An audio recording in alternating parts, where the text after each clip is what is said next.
अस्सलाम वालेकुम दोस्तों, वॉइस ऑफ अमेरिका के फेसबुक लाइव के साथ मैं हूं मुबशिर अली जैदी। आप जानते हैं कि आज साबिक वज़ीर आज़म नवाज शरीफ के खिलाफ केसेस का फैसला सुनाया गया है। इस बारे में हम बात करेंगे। हमने दावत दी है मुमताज़ कानूनदान सलमान अकरम राजा साहब को। सर, बहुत शुक्रिया वक्त देने के लिए। हम जानना चाहते हैं, आज जो केसेस का फैसला आया है, क्या वो आपके लिए मुतवक्के था या गैर मुतवक्के था? देखिए, तवक्कुआत जो पाकिस्तान में इस वक्त कायम है कानूनी मामलात के हवाले से, वो खालिस्तन कोई कानूनी जो मामलात है, जो नज़ीरें हैं या जो कानूनी उसूल हैं, उनकी बुनियादों पर कायम नहीं हो रही। कि उमूमी माहौल है मुल्क में, उसकी बुनियाद पे लोग अपनी राय कायम करते हैं। इसलिए वो तवक्को क्या थी उसको एक लम्हे के लिए छोड़ देते हैं। लेकिन आज का फैसला जो है वो इंतहाई दिलचस्प है। लेकिन दो रेफरेंसेस के हवाले से फैसला आया। एक में मियां नवाज शरीफ को बरी कर दिया गया, दूसरे में उनको सजा दे दी गई। तो देखने वाली बात यह है कि इन दोनों मुकदमात में फर्क क्या था। दोनों मुकदमात में बेटों के असासे थे, बेटों की कंपनियां थी, और मियां नवाज शरीफ पर यह इल्जाम लगाया गया था कि आप चूंकि पब्लिक ऑफिस होल्डर रहे हैं और आपके बेटों के पास असासे हैं, लिहाजा बारे सबूत आप पर है, आप ये साबित कीजिए कि ये असासे जो हैं जायज तरीके से हासिल किए गए। दोनों मुकदमात में मियां नवाज शरीफ ने यह मौक़िफ़ अपनाया कि मेरा इन असासों से, इन कंपनियों से कोई ताल्लुक नहीं है, लिहाजा मैं कोई मनी ट्रेल नहीं दूंगा, मैं अपने दिफा में कोई सबूत भी पेश नहीं करूंगा। अब एक मुकदमे में उनको बरी किया गया। इससे यह बात जाहिर होती है कि उनका यह मौक़िफ़ जो था कि मुझ पे वारे सबूत उस सूरत में आता है जब पहले नैब ये साबित कर दे कि इस असासे से या इस कंपनी से मेरा कोई ताल्लुक है। यानी कि फ्लैगशिप कंपनी से उनका ताल्लुक जो है साबित करना बज़ाहिर आज अकाउंटेबिलिटी कोर्ट ने यह बात कही है नैब का काम था, और चूंकि नैब वो ताल्लुक साबित नहीं कर सकी, इसलिए अगरचे मियां नवाज शरीफ ने अपने दिफा में कोई मनी ट्रेल पेश नहीं की, उनको फिर भी बरी कर दिया गया। दूसरे मुकदमे में भी यही सूरत हाल थी कि मनी ट्रेल तो नहीं दी मियां नवाज शरीफ ने, और उन्होंने यही मौक़िफ़ अपनाया कि मेरा इस कंपनी से कोई ताल्लुक नहीं है। वहां उनको बज़ाहिर इसलिए सजा सुनाई गई कि उस कंपनी से कुछ रकम उनको मुंतकिल हुई, बड़ी रकम उनको मुंतकिल हुई, और यह समझा गया कि यह रकम की जो मुंतकिली है यह बजाते खुद मिल्कियत का सबूत है।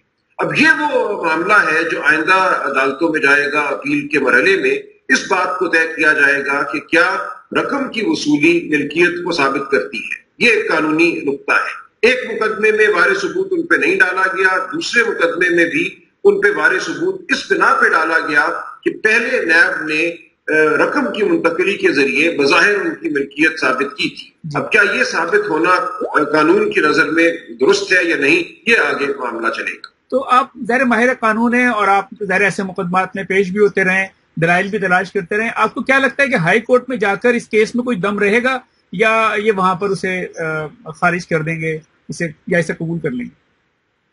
ये देखिए, मैं इस बारे में तो राय नहीं दूंगा कि दम रहेगा या नहीं रहेगा, लेकिन जो कानूनी नुकात उठे हैं या पहले एवनफील्ड रेफरेंस के हवाले से जो उठे थे, उनकी मैं निशानदेही कर देता हूं। यहाँ पे दोनों फरीकैन अपील करेंगे, नैब भी अपील करेगी फ्लैगशिप के मामले में, और मियां नवाज शरीफ अपील करेंगे अजीजिया के मामले में। अब जब एवनफील्ड का मुकदमा आया था, अपील आई थी इस्लामाबाद हाई कोर्ट के सामने, तो इस्लामाबाद हाई कोर्ट ने यही सवाल किया था और बज़ाहिर बादी नजर में यही नजरिया कायम किया था कि ये नैब का काम था कि पहले वो मुलजिम यानी कि मियां नवाज शरीफ और असासों के दरमियान कोई रब्त जो है, कोई ताल्लुक जो है उसको साबित करे, उसके बाद उनसे मनी ट्रेल मांगे। अब अगर यही नजरिया रहता है इस्लामाबाद हाई कोर्ट का बादी नजर में, तो फिर इन मुकदमात को भी उसी पैराए में, उसी स्टैंडर्ड के हवाले से देखा जाएगा कि क्या अजीजिया जो मिल है या उसके बाद हिल बैटल, उसके साथ मियां नवाज शरीफ का मिल्कियत का ताल्लुक साबित करने में नैब कामयाब हुई या नहीं हुई। ये सवाल होगा जो इस्लामाबाद हाई कोर्ट के सामने होगा। अच्छा, तो इस दौरान क्या मियां नवाज शरीफ को कोई रिलीफ मिल सकता है? क्या उनका जेल जाना जरूरी है, या ये मुकदमा चलता रहे और उनकी जमानत मंजूर हो जाए जिस तरह वो पहले मुल्क में मौजूद हैं और उनके केसेस चल रहे हैं, या ऐसा नहीं हो सकता? यानी बिल्कुल जैसे पहले एवनफील्ड के मामले में हुआ वही तमाम मामला भी हो सकता है। जेल तो गालिबन आज वो चले गए, अब वो 10 दिन में अपील फाइल करेंगे और उसके साथ या उसके बाद वो एक रिट पिटिशन या आईनी दरखास्त देंगे فیصلے کی معطلی کے حوالے سے، اور اگر یہ فیصلہ عزیزیہ والا معطل ہو جاتا ہے تو پھر ان کو رہائی مل جائے گی ایک عبوری عرصے کے لیے، جب تک کہ اپیل کا فیصلہ نہیں ہوتا۔ اچھا، ایک ہم جیسے قانون سے نابلد لوگوں کو یہ بتائیں کہ اب ان پر تاحیات پابندی برقرار ہے یا یہ 7 سال والی ہے، یا اب اس کا کیا اسٹیٹس ہے؟ مطلب وہ سیاست والی جو پابندی تھی تاحیات والی وہ اپنی جگہ برقرار ہے اور یہ 7 سال جیل والی ہے، یا کیا ان میں فرق ہے؟ جی، وہ تاحیات والی بالکل اپنی جگہ قائم ہے، کیونکہ وہ تو سپریم کورٹ نے پیناما کیس ہی میں ان پر عائد کر دی تھی ایک طرح سے، یہ کہہ کر کہ جو تنخواہ انہوں نے ایک اور کمپنی کیپٹل ایف میں حاصل نہیں کی، وہ ان کا ایک اثاثہ تھا جس کو انہیں اپنے الیکشن کے گوشواروں میں ظاہر کرنا چاہیے تھا، اور چونکہ انہوں نے اس کو الیکشن کے گوشواروں میں ظاہر نہیں کیا، اس لیے ان پہ آرٹیکل 62(1)(f) کا اطلاق ہوا اور ان کو نااہل قرار دیا گیا، اور بعد میں سپریم کورٹ نے ایک اور فیصلے میں کہا کہ 62(1)(f) کی جو نااہلیت ہے وہ تاحیات ہوتی ہے، لہٰذا وہ معاملہ اپنی جگہ بدستور قائم ہے اور وہ نااہلیت اپنی جگہ قائم ہے۔ ٹھیک، ایک سوال آپ سے میں اس سے ہٹ کے کرنا چاہتا ہوں کہ آج ہی سپریم کورٹ میں GIT نے ایک جو رپورٹ پیش کی ہے، اس میں یہ بتایا گیا کہ جو فیک اکاؤنٹس کا بھی معاملہ سامنے آیا تھا، انکشافات ہوئے تھے، ان سے کچھ آصف زرداری صاحب کے اور بلاول ہاؤس کے اخراجات ادا کیے گئے ہیں، تو کیا یہ کافی شواہد ہیں آصف زرداری کے خلاف ان کی گرفت کے لیے؟ دیکھیں، اس سٹیج پہ تو یہ نہیں کہنا چاہیے کہ شواہد کافی ہیں یا ناکافی ہیں، اسی کو میڈیا ٹرائل کہتے ہیں۔ ایک تفتیشی رپورٹ ہے GIT کی رپورٹ، وہ سامنے آ گئی ہے، سپریم کورٹ نے اس رپورٹ کے حوالے سے فریقین سے رائے یا اعتراضات طلب کیے ہیں، ان کو نوٹس دیا ہے تاکہ وہ اپنا موقف بیان کر سکے۔ اس کے بعد یہ معاملہ بھی کسی ٹرائل کورٹ میں جائے گا، وہ نیب کی عدالت ہو یا FIA کے قانون کے تحت عدالت ہو یا بینکنگ کا جو قانون ہے اس کے تحت عدالت ہو، یہ معاملہ وہاں چلے گا اور GIT کی رپورٹ کو وہاں پیش کیا جائے گا، اور اس کی بنیاد پہ شہادت اور گواہی جو ہے وہ پیش کی جائے گی، یا مزید اگر کوئی تفتیش ہوتی ہے تو اس کی بنیاد پر شہادت اور گواہی پیش ہوگی، تبھی فیصلہ ہوگا کہ کیا نتیجہ سامنے آتا ہے۔ ٹھیک ہے، اب آپ سے آخری ایک سوال میں مفروضے کی بنیاد پہ کرنا چاہتا ہوں، جو لیکن آپ ماہر قانون ہیں، شاید آپ اس کا جواب دینا پسند کریں۔ جیسے بھٹو صاحب کا کیس تھا، ہمیں پتا ہے انہیں پھانسی ہوئی، لیکن بہت سال بعد کئی اشروں بعد وہ پیپلز پارٹی نے دوبارہ کیس اٹھایا اور ریفرنس کے اس بارے میں دوبارہ غور کیا جائے۔ وہ ٹھیک ہے، کیس آگے ابھی تک نہیں چل رہا، کہیں اس وقت دفن ہے فائلوں میں۔ اسی طرح ایک کیس تھا کہ میاں نواز شریف کو نااہل قرار دیا گیا تھا مشرف دور میں، اور پھر کئی سال بعد وہ دوبارہ کیس کھلا اور ان کو اہل قرار دے دیا گیا۔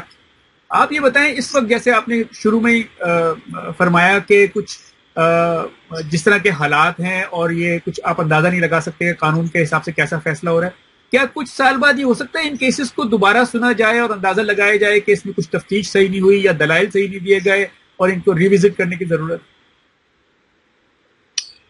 دیکھیے، یہاں معاملہ مختلف ہے۔ جو مشرف دور میں مقدمہ چلا اور اس کے بعد سزا ہوئی، اس کو سپریم کورٹ ہی نے بعد میں سیٹیسفائڈ کیا، اور جو اپیل تھی اس کو 10 سال کی تاخیر کے بعد بھی سنا، اس بنیاد پہ کہ چونکہ ملک میں ایک ڈکٹیٹر کی حکومت تھی اور میاں نواز شریف جناب وطن تھے، اس لیے ان کے لیے عدالت تک آنا ممکن نہیں تھا، تو وہاں پہ عدالت عظمیٰ نے ہی اس اپیل کو سن کر فیصلہ کیا۔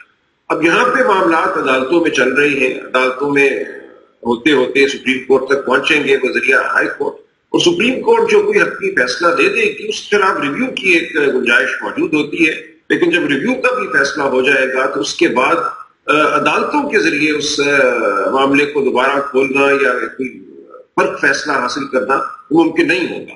لیکن قانون سازی اور آئین سازی جو ہے وہ پھر بھی کی جا سکتی ہے، اور اگر 62(1)(f) میں جو نااہلیت کی مدت ہے اس کو پارلیمان کبھی کم کرنا چاہے، محدود کرنا چاہے، تو پارلیمان ایسا کر سکتی ہے۔